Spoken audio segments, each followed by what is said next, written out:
want to tell people who want to join the IAS or people who are in the IAS is it's a heaven-sent opportunity. Don't miss this chance. You can really make a difference to the lives of millions of people if you do your work with honesty, with integrity, with a sense of public service. Chief Secretary's job is very challenging.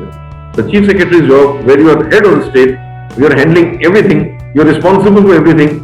You can't, disown any decision. You have to take a decision because ultimately everything comes to you and you are responsible for everything. You are accountable for it.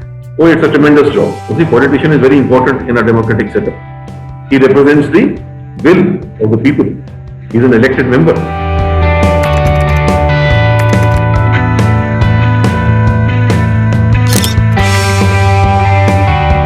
I am your host Gaurav Garg and we welcome all our viewers to our show Amazing Mentor. Today with us is Mr. Alok Ranjan. He is retired 1978 batch IS officer from UP cadre. He retired as Chief Secretary of UP. After retirement, he was appointed as Chief Advisor to CM of UP and Chairman UPSIDC. He is an established leader with extensive experience of administration cutting across a wide variety of sectors concerned with economics, finance, industrial governance and others. He is also author of 3 books and also write articles for leading national publications. It's a pleasure to welcome Mr. Alok Ranjan to our show Amazing Mentor. Welcome, sir. Thank you very much, Gaurav. Thank you. So tell us about your childhood or any particular childhood memory that you would like to share on our show. As far as the childhood is concerned, I enjoyed my childhood. There's no doubt about it. My father was in the Forest Research Institute, president of FRI in Dehradun. And so I remember FRI very well, a beautiful place, absolutely green and open spaces, environmentally clean and so beautiful. So I have those very fond memories. And there we used to go by bus to St. Joseph's Academy in Dehradun, the school we used to attend. And then thereafter I came to Lamatner School in Lucknow. So I remember those school days also, both the schools, which taught me a lot of discipline and a lot of values. And also, I also remember my childhood for the simple reason that I got a lot of values and teachings from my parents also during that time on what is important in life, what one should aspire for. All these things I got from my parents. So these are some of the memories of my childhood. So what about your educational background, schooling and higher education? I have already said that I started my schooling in St. Joseph's Academy, Dehradun. I did till class 9 from St. Joseph's Academy. In class 10 then I moved to Lucknow because my father was transferred to Lucknow. Then I came and joined Lamatner out here in Lucknow and I did my ISC boarding from Lamatner with physics, chemistry and mathematics as being my subjects. I was a science student. But then I shifted from science to social sciences and I took up BA Honours in economics. I did BA Honours in economics from St. Stephen's College, Delhi University. And that was a very enjoyable period. I really stayed in the residence out there. Normally in St. Stephen's, for hostel they use the word residence. I was part of the hostel, stayed in the residence. And it's a very enjoyable 3 years I spent out there. And thereafter I wrote this examination for this IIM Ahmedabad CAT exam and was selected for IIM Ahmedabad.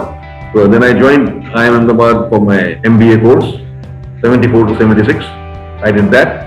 And then I was placed immediately after that with a private sector company in Mumbai. I went there, but after some time I resigned and then came to Delhi, wrote the IAS and succeeded in the first attempt and joined the civil service. So what was that shift from an IIM professional person and then to an IAS journey? Any incidents associated with it? No, it is actually, let me share with you. Right from childhood, there was this desire to be a part of the civil services or the Indian Administrative Service. The reason being that my father himself was a member of the Indian Forest Service. And from childhood, he used to tell us stories about how IAS officers are, what kind of work they do for the society, what kind of power they have, authority they have. So many things he used to tell us. So that kind of image had been built up in the mind. And it was my father's ambition, very much so, that I joined the Indian Administrative Service. So that was part of my mental makeup. But then what happened after doing well in economics, when I sat for the IIM Ahmedabad examination, I was selected. So then I went into MBA. And once out there, then there's a corporate culture was there. And there was placement season and the top companies came and one got selected in a private sector job. For a moment it appeared that now I will do a job in the private sector or in the corporate sector. I moved there. But maybe it was because of my upbringing, maybe because it was my thinking, and maybe because somehow I always had a desire to do something which could have more impact on the society, on the people, to touch so many lives. That's what I wanted to do. And so that is why I felt that no, corporate sector also does a service to the people, no doubt about it. Wealth creation is also part of the entire business sector, corporate sector, but I wanted to do something more direct for the people of this country, especially the poorer sections of society. And with this in mind, I had a burning desire. So this desire kept on increasing every day. And when the desire kept on increasing, finally it became so much that I thought I must take a shot at the IAS. And so I resigned from my job, came to Delhi, prepared for the IAS and gave the exam and was fortunate to have been selected. So when I say college, what's that particular memory that strikes your mind?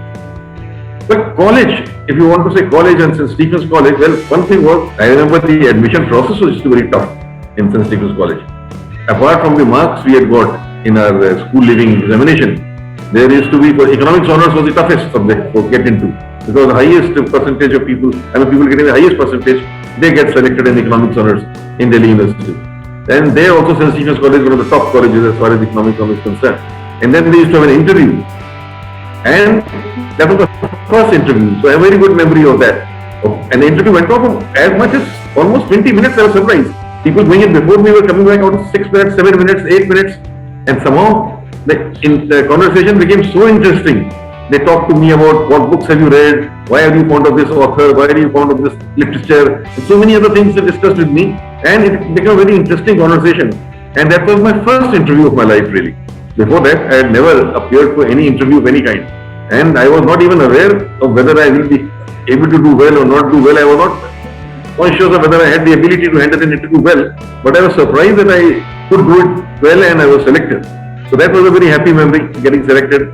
Then of course in St. Stephen's College, with people, with boys who were very brilliant boys coming from all over, the discussions with them, going to the coffee house, spending the evenings together, and so much of chatting around. And then I used to play a lot of tennis there, squash, and other games I picked up out there. And then that apart, the whole intellectual atmosphere was there. There was an intellectual atmosphere. Every other day there used to be a talk by somebody, and we used to go and listen to the talk. There used to be debates, there used to be dramatics. A lot of intellectual atmosphere was there, which was very, very enjoyable, and one really gained a lot. And so that is a memory I have of my college days as far as St. Stephen's College is concerned. And as far as MBA in Ahmedabad is concerned, that was also another great experience. For that I can only say one thing, that I often say that when I entered Ahmedabad, I was just a small boy. But when I left Ahmedabad, I had evolved into a man. That kind of transformation came in the space of 2 years. By the way, I was very young when I joined IIM also. I still remember I was only 18 years old. Then when I came out of IIM, I was just 20. So that was very young, but still I got so much of exposure and the best thing, I must share this memory with you. IIM Ahmedabad, getting into it is tough, alright, but staying there and surviving is still tougher. Because, see, our batch was 125 or so, 125, 130, and then some agriculture management students. About 150 of us were there in the first year of the 2-year program. Each and every person out there, the boy or girl, if you ask her or him about his background, academic background, you will find that they had been toppers in their life, and 60% of them have come from IIT. And as you know, IIT students are so good, and 60% of them from IIT, and that also they were toppers from IIT. So toppers from IIT, toppers from BITS Pilani, toppers from economics, toppers from commerce. Everybody was a topper. So if there are 125, 130 people, not everybody can top, So somebody has to be at the top, and somebody has to be in the middle, and somebody has to be in the last 10% also. And I could see that, that atmosphere, that some of the top students who really went into the last 10 or 20%, the impact it had on them. They were so upset. I have seen people actually crying, getting so, worried about what is happening. I have talked all my life. How can my position become so low? But here you are, so having is a relative thing. Everybody is so good. So somebody has to be ahead, somebody has to be behind. And even the grading was relative. It was not how many marks you scored. It was how many marks you scored relative to what the other scored. Like we in students in economics, we were not so good in mathematics as IIT people would be. But even if we in a mathematics paper out there, if we score 75%, we will find that we'll end up with a B minus grade. Because the IIT people are scoring all 90, 95, and that is where they're getting A grade. So that was an experience, to see this kind of competition, that could break your confidence, but then build back your confidence and then develop yourself and gain in the process. And that was a huge experience of growing up experience. Yes. So when you came to Delhi for preparation of UPSC, what all challenges did you face? The biggest challenge was first the decision itself to resign from the job. And that job was paying me very well. It was a good corporate job. It was paying me very well, and I knew that I will not even get 1/3 of that salary in the IAS. But then it was a conscious decision for other reasons for which I wanted to join the IAS. So that was the first challenge. Then coming to Delhi, finding a room to stay on rent in Defence Colony. I stayed. Staying there is a colleague of mine. Both of us worked together, stayed together, studying together and eating outside. And first thing was selection of subjects. How to select the subjects, which subjects to select. At that time there was an old system. This is not the current system of UPSC. At that time we used to have 3 compulsory papers. One was essay, other was general English, and the third was general knowledge or general studies as we call it now. Then we used to have 3 lower papers, lower optionals. 3 optionals used to read lower paper, 1 paper each. That was up to the graduation level standard. And then there were 2 higher optionals. And higher optionals were of a postgraduate level. And that if you are opting for Indian administrative service or foreign service, then you are marked for your higher papers also. But if you are opting for Indian police service or central services, then it is only up to the 3 lower optionals. So that selection of so many papers. And the biggest challenge was I had done economics honors. Okay. And after that I did my management. Now management as a subject was, I think it was there, but it was not in that form in which we had been taught. We had been taught by the case study method. This was something different. So management as a subject was not to be taken. Even economics was considered not a very good subject for the Indian administrative service, by the way. Not considered a scoring subject at all. So I took 1 paper in economics, that's the lower optional. But 4 other papers I had to take from subjects which I had never studied. And here I had just 6 months time to prepare. I started preparation in March and the examination was in October, November. So there was no prelim at that time. So preparing absolutely new subjects, and I took subjects like international law, European history, public administration, political organization. These are the subjects I took at that time. And absolutely new subjects starting from A, B, C, D, starting at that level. And preparing those subjects up to the level of writing the examination of the IAS was quite a challenge, was a big challenge.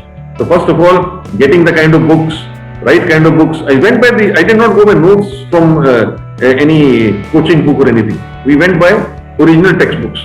I and my friend both. We read the original textbooks, made our own notes, went to the question papers, saw how the questions were asked, how to answer, what not to do, what not to do, and accordingly prepared for the examination. That was a huge challenge by itself. And then, of course, the examination itself is a challenge. It's a big examination, as you all know, the UPSC examination. It can test you to the maximum. Things are never predictable. You never get the paper of the way you want it to come. So how confident was you that, okay, I will pass in first attempt itself? I must share with you that it may sound that maybe I was a bit too confident or something, but I was quite confident that I will get the first attempt. And I must share this with you. This question, in fact, was, my father also was a little surprised. Though he wanted me to join the IAS, he was saying, if you get such a high paying job in the corporate sector, don't leave it, but prepare along with it. He was trying to give me advice. Find time and prepare along with it. But I told him, no, it's not possible. IAS is a very tough examination. You just cannot do it having both legs on different boats. You have to fully prepare, otherwise you don't prepare.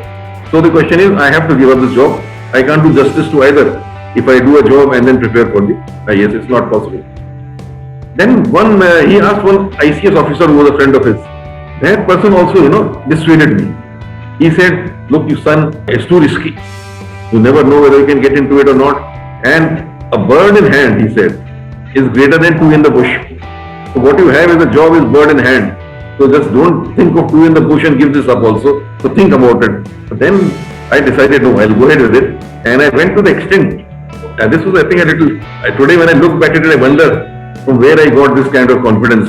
When I matured enough in age and reached this level. But I remember telling my father that no, I will write the examination and I will get through. And as far as I am concerned, when you see the list of selected candidates that appears in the newspaper, it used to appear in the newspapers. When it appears in the newspapers, just see the first 10 names, and you don't have to go beyond that. You will find my name there. So that was, my father was a little surprised. He said, "That much confidence you are having?" I said, "Yes, I have confidence." He said, "Okay, if you have that much confidence, go ahead and prepare." So fortunately, I did prepare, and as luck would have it, I got 4th rank in India in that first attempt. So I was in the top 10 list. Yes. So what was the reaction of your parents when they saw the 4th rank? Oh, my parents were very happy, and particularly my father, because I said it was his dream. When I've written this book, another book later on, The Collector Today, is first book I wrote about district magistrate and collector. In that preface, I wrote that I have become a collector because it was a dream of my father. So it was his dream, really, realization. So he was thrilled, absolutely, very happy. He actually did not want me to go to the corporate sector. So he was not saying anything, but inside he did not want. Inside his wish was that I should come into the IAS. And so he was absolutely thrilled, very, very happy, very excited, as if a dream of his had been, fulfilled. So where was your first posting and what was your first task as an officer? Well, after the 2 years in the Mussoorie Academy, at the Lal Bahadur Shastri National Academy of Administration, I was allotted to the Uttar Pradesh cadre. Now, cadres are allotted as per merit, and so I belong to UP. So I was fortunate to get my cadre as per merit. It is after the training I am talking about. I was posted as what is known as SDM, Sub-Divisional Magistrate. First posting is SDM. And I was posted to Kanpur district of Uttar Pradesh. So I must tell you, very interesting. I went there, very confidently met my DM.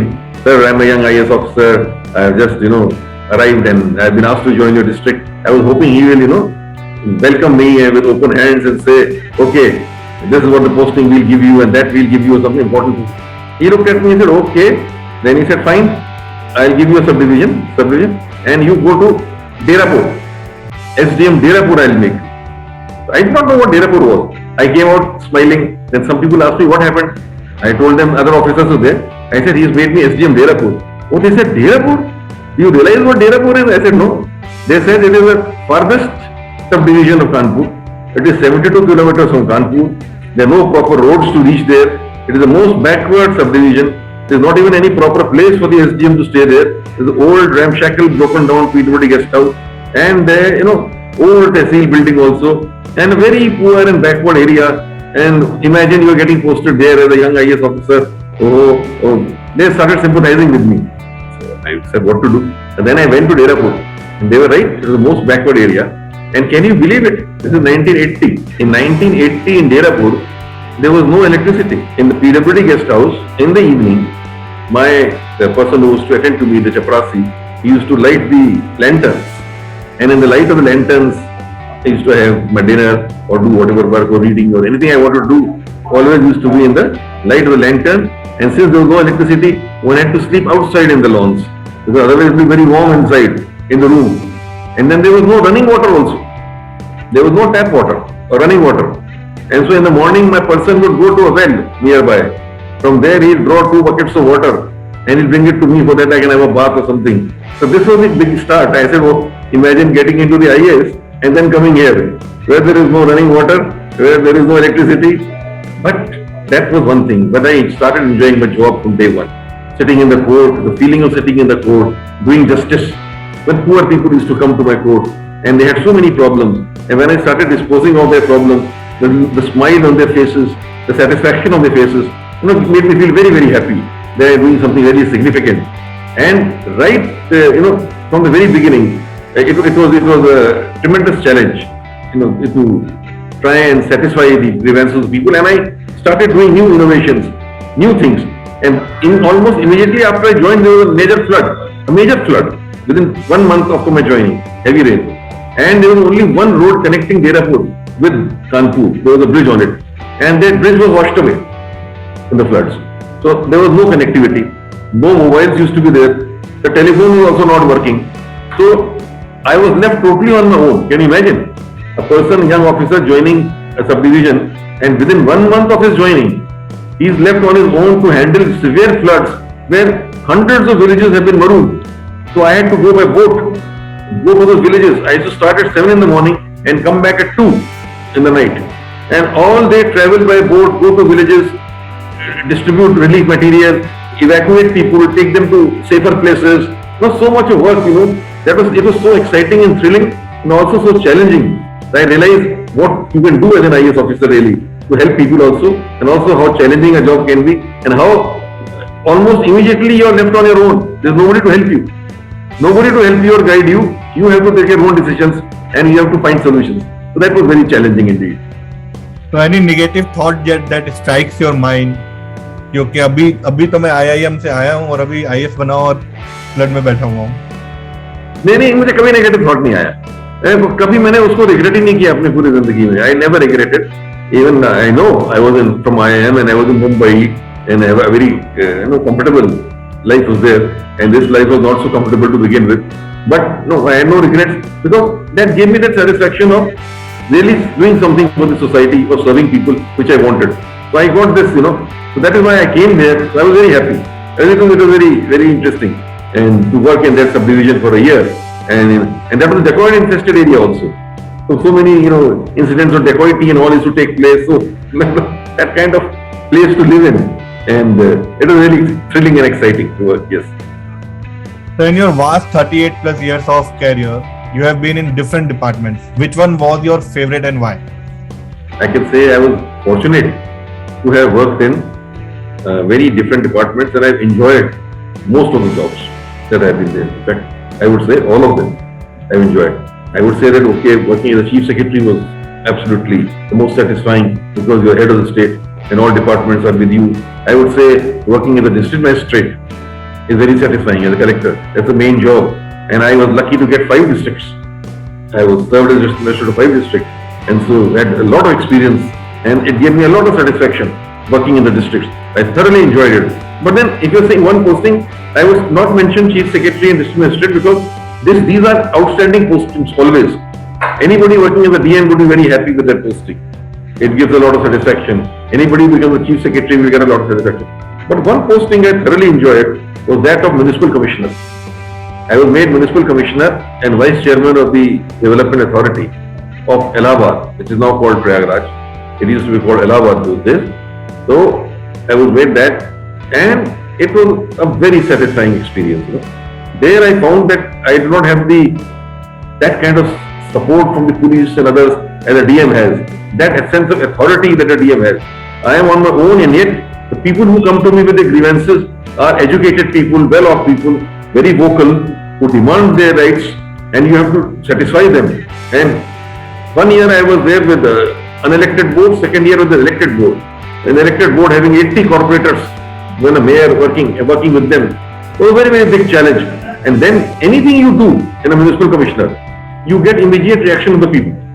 Like you improve some service, like if you improve sanitation or water supply, immediately you will get a response from the people that you have done good work. Any good work you do, like I developed parks in Allahabad. I developed the Bharadwaj Ashram Park. I developed the Saraswati Ghat area. I developed what was known as Nehru Park at that time. So all these parks were developed, so people appreciate it. And the appreciation comes so fast. At the same time, if you do something which people are not happy with, the anger also comes out into the streets as fast. People will get together, there will be andolans, there will be demonstrations, they will come outside their office. So it was a very challenging, extremely challenging job, in which I remember I used to start my day at 6:30 in the morning.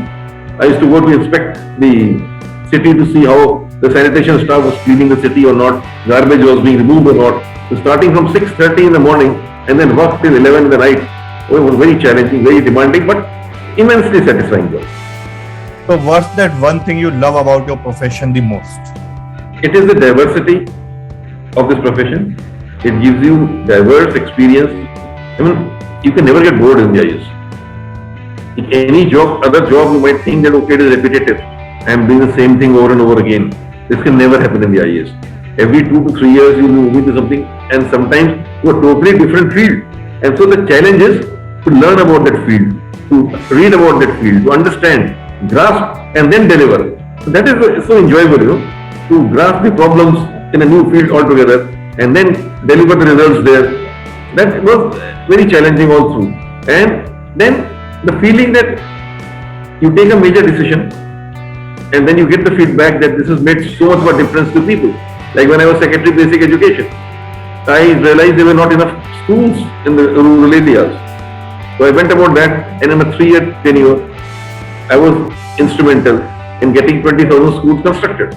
Just 20,000 schools constructed made so much of a difference to the people of the state. And they came and thanked me, and wherever I used to go, they used to welcome me and garland me and everything. So I used to, what a sense of happiness it gave me.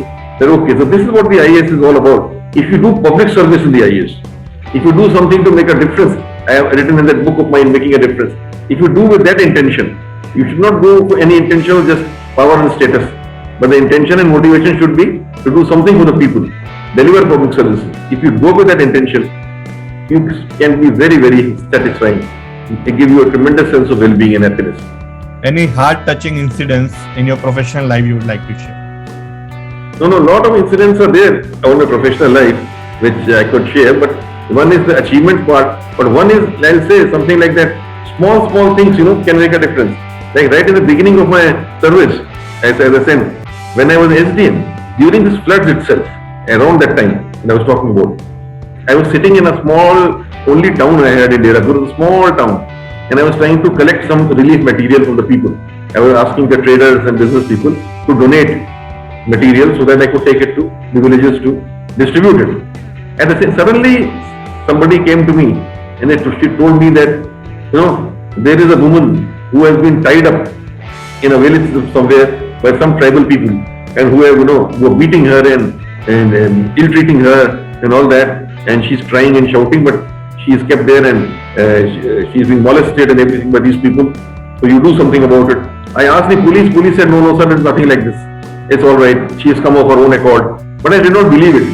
Then I sent a team of my Tehsildar and police to see that place. And there we found actually there was a woman who had been taken away, kidnapped from Bihar and brought there. And she was lying tied up inside in a room and feeling miserable. So they brought her out, they came to me. Then I asked her, what do you want? Apart from lodging a case against those people and arresting the people who had done the wrong thing, then we put this girl on a train along with an officer, to take her home to Bihar, and gave the money also for her railway fare and everything. He gave her food and clothes and sent her to her home in Bihar, and she reached there. So that kind of small thing, a touching incident in the beginning, it makes so much a difference that just because I took the initiative, it made a difference to the life of this woman. Otherwise, what could have happened, otherwise. Similarly, even later on in life, many people come to me and say, even now they come to me after my retirement, and that makes me feel very happy. Sir, when you were in service, I came to you for this job. You do not even know me, but you helped me, and my whole family is grateful to you. So, another incident you said touching, I must mention. This is very important. When I was my first district, I was DM Ghazipur. Ghazipur is a district in Eastern UP. I was DM of Ghazipur. I will not narrate the entire story, but it so happened that there was some police person he killed a rickshaw puller. A police person killed a rickshaw puller. And there was a mob agitation who surrounded the Kotwali. I was inside the Kotwali, my SP was inside the Kotwali, and they threw big bats and everything and started breaking the gate and started setting police vehicles on fire. And so I had no option. My SP said, sir, there is no option. Please allow me to open fire. So I had no option. I said, okay, fire, but see that you don't kill too many people. So firing started, and firing was done, and the mob was dispersed. Two things happened. Two things I remember about that. One, a young boy, I don't think his age was more than 20, 21. He was shot in the stomach. And so the police people pulled his body inside the Kotwali Thana. And they were, shouting at him, look, he's the person, he was protesting, he was throwing stones, now he's learned a lesson. I said, what are you doing? This person has been shot in the stomach. He must be immediately sent to the hospital. And so I personally took hold of that boy, and then along with some others, and put him on a jeep and sent him to the hospital so that he could be operated upon. But then we sent him to BHU, but he did not survive. He died. Then the whole thing, after this thing over, after 7-8 days after that, when things became normal, I went to the family of this person. I was a person who had ordered firing. Everybody knew that.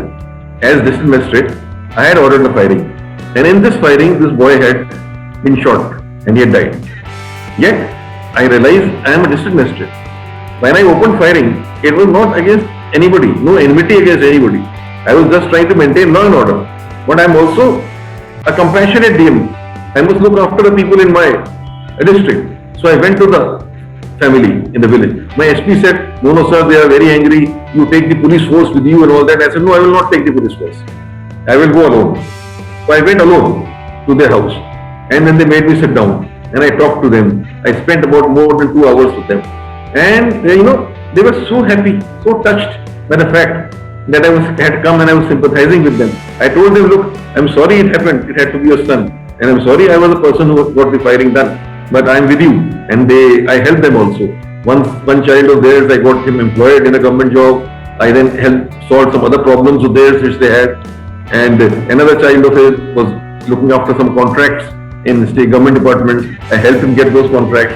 And the touching thing was that I became almost a family member. This family, whose child had died, started considering me as a family member. And every year I noticed that this one of their family members would come and he'd bring a bottle of achar or something from his house, saying that माँ ने बना के भेजा है आपके लिए, अचार बना के भेजा है माँ ने आपके लिए. एक शीशी. इतना मुझको अपने परिवार का हिस्सा समझने लगे that they would send a small bottle of mango pickle or something made by the mother to me. It was as if it was my family. Such a touching thing that happened. The feeling of emotion that transpired between us. I never forget this incident. What about your mentor? Who are your mentor in life? Mentor, I said yes, my father was my mentor, all right. I learned a lot from him, as I said in the beginning. And then that apart, I cannot really say that anybody in particular was my mentor to guide me into this career or my life. But all said and done, I read exhaustively. And through my reading, a lot of those leaders, the top leaders of the country, the top leaders of the world, who have fought for values and all, have influenced me the maximum. And that is why, I believe in values, I believe in morals, I believe in ethics. And so, this is the mentoring I got through the books, directly reading about great people, the top leaders, say from Gandhi, or Ambedkar, or Nehru, or anybody at that time when we used to read. Whatever principles I took in from them, or later on Nelson Mandela, all these things. So this one, imbibed a lot of principles from these people. And this was a guiding motive in my life. So how would you define success? Success, I would say, is if you are doing something which you are happy to do. And while you are doing this, you are doing it with a sense of service, a sense of purpose. And in your life, in your career, in your job, in your family life, everything is important. Success is not only one-sided. It is not only success in professional life or success in personal life. It has to be success in both. You are able to make a difference, as I said. As I said, the title of my book, that's why I've given it. Making a difference to as many people as possible. Transform as many lives as possible. Help as many people as possible with a positive attitude. If you can do so, this is the meaning of success. That's all.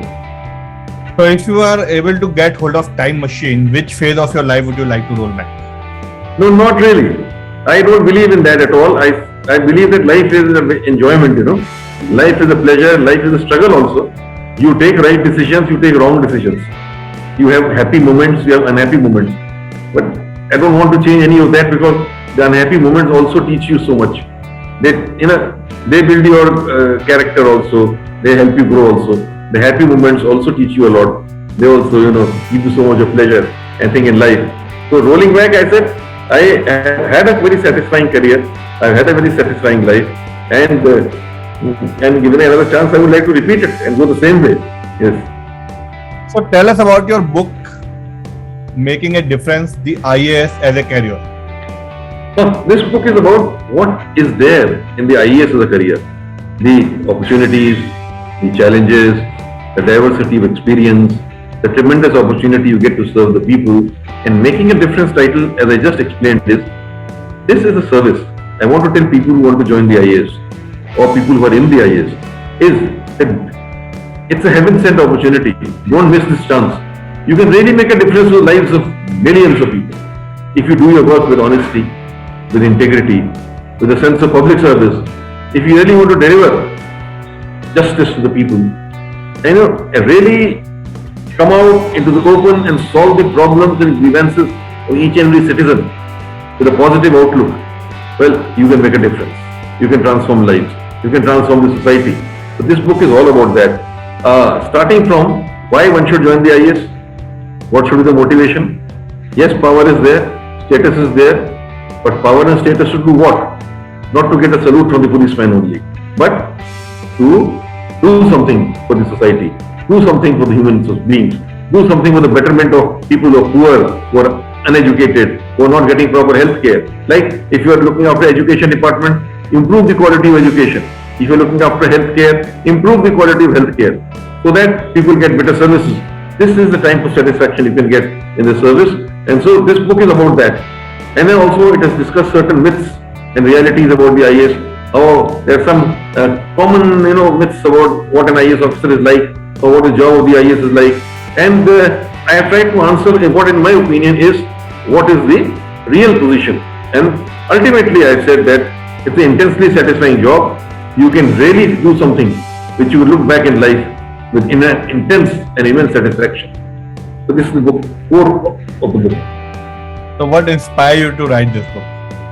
I wanted to talk about what I had gained from the service.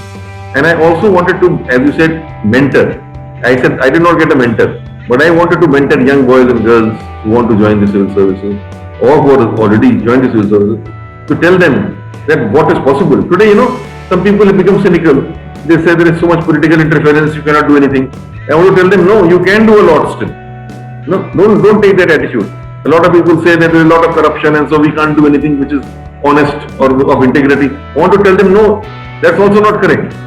Honesty and integrity is a part of your character and nature. It doesn't make a difference if others are not honest. If you are honest, you can maintain that honesty. Nobody can force you to go away from that honesty and integrity. And if you want to do good work, there is still a lot of potential in the IAS to do that good work. It's not necessary that you just tie yourself in files and don't take a decision. If you take decisions, you still can make a difference to people. So this is what prompted me to tell the people how they can make that, why they should join the IAS, and if they get it selected to the IAS, how they can make it a rewarding career. So among the 3 books you have written, which one is your favorite and why? Well, this book is my favorite, the third one, because in which my whole life's experience has come, and it is a kind of an inspirational book for the people joining the IAS. But the other 2 books are also important. The Collector today was written after my experience in 5 districts, and there I have talked about the challenges which confront the district magistrate and collector, and district posting is. It's a very challenging, very interesting posting. So I have talked about that. So that is also very close to me. And the third book is about towards adult literacy in India, in which as DM of Agra, I had implemented a project using volunteers, young boys and girls and volunteers, to make 5.5 lakh adult people in Agra between the age of 15 and 45 who were illiterate, make them literate within 1 year. And we were able to achieve that. In 1 year we made them literate. And that experience is recorded in that book, how it was done. So I think all 3 books in their own way are precious to me. But yes, the one which is the nearest and the closest would be the one I just wrote. So which was the most challenging task of your career? Chief Secretary's job is very challenging. Chief Secretary's job is very challenging, which I reached the end of my career and was there for more than 2 years, because you're heading the entire state. And a state like Uttar Pradesh, population of 220 million, 5th largest country if it had been a country. Imagine so many differences of caste and community in this state, so much of politics in this state, so many political issues are always burning in this state. Then the level of backwardness is there, illiteracy is there. Then in the rural areas, the state of people living in subsisting on agriculture, how they're managing, what they are doing. So it's a very, very complex and difficult state to administer, and it's a huge state. That is why I found this job as Chief Secretary very interesting. And I remember that I could achieve some very challenging things. I'll just mention 1 or 2 to you. Within 24 months, from start to end, we built the Lucknow-Agra Expressway. I don't know if anybody who have travelled on that. 328 kilometer expressway, Lucknow. It is still one of the best expressways anywhere in the country. I can vouch for that. Was done in 24 months. Then Lucknow Metro. We brought the metro to Lucknow within 32 months. the entire 100, the police response system, where the police could, reach you in 20 minutes, even in the remotest village. And this was done also, achieved in this time. Then 108, ambulance, where ambulance would reach anywhere within 20 minutes of dialing 108. These are some of the things which I could do as Chief Secretary, which was so challenging and then very satisfying because we could achieve that. So that's what I say, the Chief Secretary's job, where you are head of the state, you are handling everything, you are responsible for everything. You can't, disown any decision. You have to take a decision because ultimately everything comes to you and you are responsible for everything. You are accountable for it. Oh, it's a tremendous job. It's a tremendous job. Yes. So what's your mantra to handle politicians and common men? Mantra is same, you have to do everything with a sense of honesty and a sense of public service. Common man, I'll say, common man is very simple. He has genuine problems. He comes to the government officers and administration only when he is not able to get things done.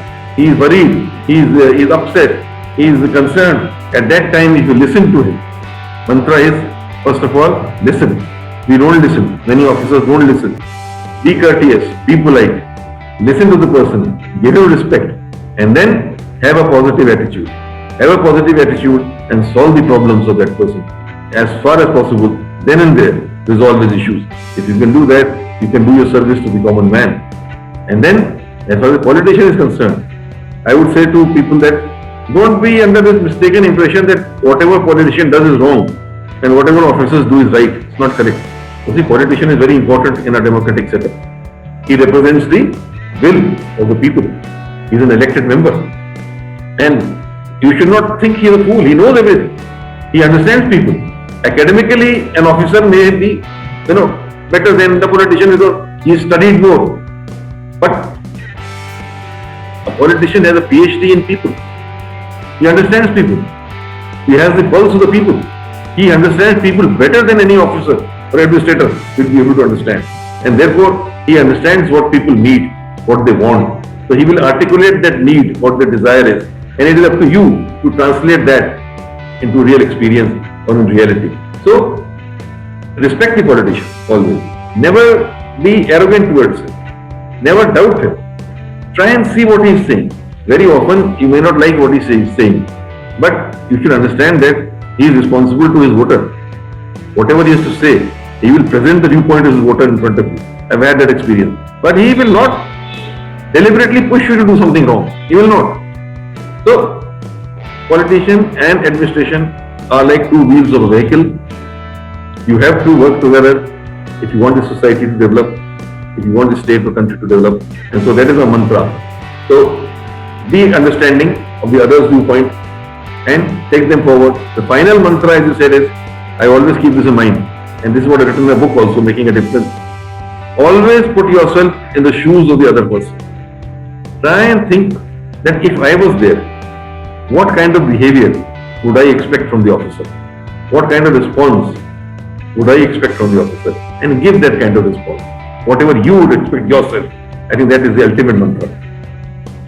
So you have been DM Ghaziabad and it's not so good name to be. How did you manage the mafias and put law and order in place? Well, I will share with you that I was posted to DM Ghaziabad in the year 1991. And at that time, as you said, not a very good name as you say.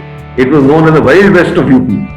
There was so much of criminal activity there. There were so many mafia gangs operating there. And, very volatile kind of a place. And that was the biggest challenge. And I was Chief Minister who sent me there, said that go and resolve this problem. And I and my SSP, who was also a brilliant officer, we together resolved that issue. We took the strictest possible action against all the mafias.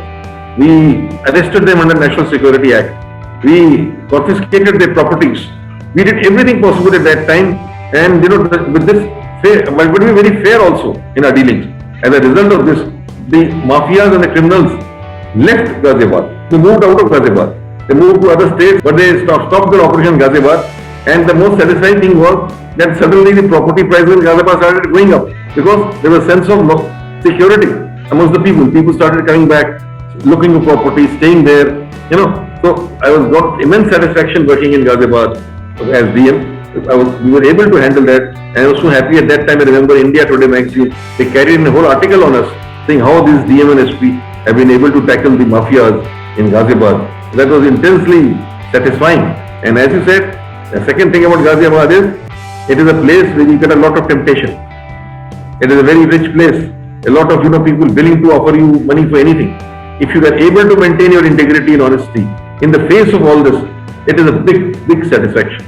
If you can come out of it, without being scared at all, without anything rubbing off on you. I think that is very. When I was transferred to Ghaziabad, there was a Hindi newspaper. I think it was Dainik Jagran or Amar Ujala, one of them. They wrote about my farewell, and the headline was. I was very happy with that headline. So, Chandan Vish Vyapat nahi, lapte rahe bhujan. That's what the meant was that where there is so much of things which are going around. But if you are like Chandan, then you don't take the wish of poison from outside in you at all. So that was thing what they said about when I was transferred to Ghaziabad, and that gave me a lot of satisfaction. So what was your first award as an officer? I don't think I've got too many awards as such, but I mean, that way, yes, we used to get like when I was DM, we fulfilled the targets in 20-point program. The district came first in 20-point program, or second or third. So we were awarded at the state level. Then in population control programs, then in national small savings scheme, various programs and schemes, and then in conducting the elections very well, getting award for that. Several such awards have come my way during my career, but I thought it was a part of a job. And if I got an award, yes, it means recognition, and recognition means immense satisfaction. And then this literacy campaign, I was awarded that way by Government of India also. They sent me abroad on a 1-month tour, to learn more about literacy and education in recognition of the work I had done in Agra. So that I think all this is there. I mean, getting an award always makes you very happy. But I think in an IAS and in a career like this, every day is an award. Every day you're doing something. And the biggest award you get is from the citizen. If the citizen says that this officer is honest, that this officer does my work, he actually solves problems, and he gives you that certificate, he is happy with you, that you have done something for the district, for the people. I think that is the biggest award. Ultimately in the IAS, the biggest award comes from the citizen. So what were your roles and responsibility as Joint Secretary Defence? Joint Secretary Defence is a totally different kind of a career, different from state government. Government of India works according to rules and regulations, and you are handling things at the national level. So you have a national level exposure. You also have an international level exposure. You are into policy making for the entire nation. So a lot of cerebral or intellectual inputs go into it. You have to deal with people who are very intelligent, highly intelligent. Your ministers are highly intelligent, highly competent. So in that scenario, you have to transform yourself and work in that way, so that you are really every day you are contributing something through your knowledge. You have to develop your knowledge and contribute and come up with policies, come up with schemes so that you can benefit the people of the country. So in Joint Secretary Defence also was satisfying, because there you are working for the defence of the country, and working anything you do, like procuring weapons, procuring good weapons on time, giving it to the Jawans, that it makes so much of a difference. Or looking up for the problems and grievances of the soldiers. If you can really do it, that also gives you so much of sense of satisfaction. And if you can really, by your contribution, help in our armed forces who are really doing such a wonderful job, if you can assist them, in modernizing them, in further developing and growing, it does give a lot of satisfaction. So I can say Joint Secretary Defence was also a very interesting experience. So as a Chief Secretary of UP, what all was your roles and responsibility, and what all transformation project did you implement? Basically, Chief Secretary's job, as I said, is he has to coordinate the working of all the departments. So he is the chief coordinator. If health issues are there and education people are there, sanitation people are there, he has to make them all sit together and decide along with finance and others. So he has to take the state forward. That is his job. That is his role and responsibility, basically, to give good and clean administration to the state, to have a team, motivate and inspire a team, because he is the team leader, ultimate leader, head of the state. So he must inspire a team, motivate a team, and then set clear goals for the team, that this is what we want to achieve, this is where we want to reach. and then motivate the team, mold the team together to reach that goal, take decisions promptly, provide the kind of leadership. So Chief Secretary basically is a leader as far as administration is concerned. And if you want in one word, I would say the role of a Chief Secretary is to provide leadership in the state government and state administration. So what advice would you like to give to new officers? My advice to new officers is never waste even a moment of your life in this service. You're getting a chance to serve the people. Every day think on what some new things you have done, how you have changed things for the better. Your job is to change things for the better. Don't maintain status quo. Many officers just maintain status quo. Many are afraid of taking decisions. Don't be afraid. Take decisions. If you are doing it with a conscience, nothing will happen to you. Be ethical in what you are doing. Take decisions promptly, in the interest of the common man, in the interest of the people. In every department where you go, in every district you go, in every posting you go, try and improve things, make things better, and make things happen fast, and lead your team in that direction. I think this is what is important. Listen to the people. Be a good listener. Have empathy. I think these words are important. Have empathy and have compassion for the people in your working. It's an administration that must care for people. So that is the best advice for you. So what all are do's and don'ts you would suggest for students who are preparing for UPSC examination? Do is that prepare very hard. It's a very tough examination.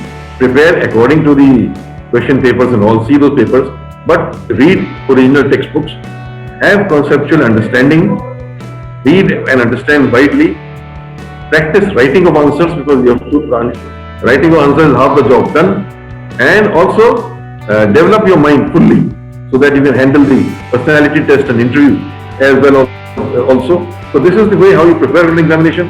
And second is have the right motivation of joining the IAS. As I said again, don't go there just because it's going to give you a lot of power or status or everybody is going to bow down before you. Go there because you will get the power to change the things around you. Go with this intention. This is the do, and don't is yes, don't go for power alone. Don't go for things like some people think that, one can, make a lot of money there or do any such thing. Please, that's the biggest don't. That is not the IAS for. If you're interested in money, then don't go to the IAS. You do business. Do it. Do business. Go to the corporate sector where you get higher salaries, you get money. Now money, you will always be short of money in the IAS. So don't run after money or material things. Do get your satisfaction from doing your job well for the people in the interest of the people. So officers have immense power. So how should they control their decision during the time of anger? An officer should never get angry. There is a lot of pressure on an officer. A lot of pressure, and there will be times where you may feel irritated or angry, but I think the biggest quality that you must inculcate is calmness, peace of mind. Listen to people even if they are giving an opinion which is against you. Handle your subordinates and team well, even if you feel that some people are not doing as well as you think. You should understand why they are not doing well. But never lose your anger. Never say anything in anger. Never insult anybody. Never do like that, Motivate. Be positive. Don't be negative. Don't be negative. And the biggest thing is never to take any decision in haste or anger. Any decision taken in haste or anger is always going to be wrong. It will put you in trouble.